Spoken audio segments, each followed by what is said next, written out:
இது உலகத்தின் 50 பிரிவுகள். நாகரிகம், காடு மற்றும் பேரரசுகள் அனைத்தும் ஒரே இடத்தில் சங்கமிக்கும் பூமி.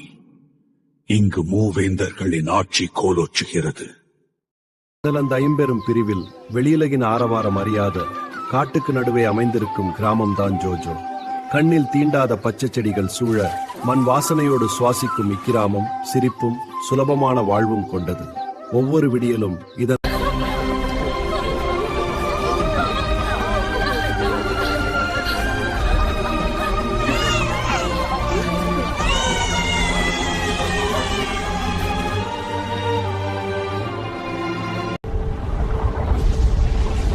இது சாதாரண நிகழ்வல்ல.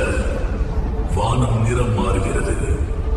இது பேரரசன் வர வேண்டிய நேரம்.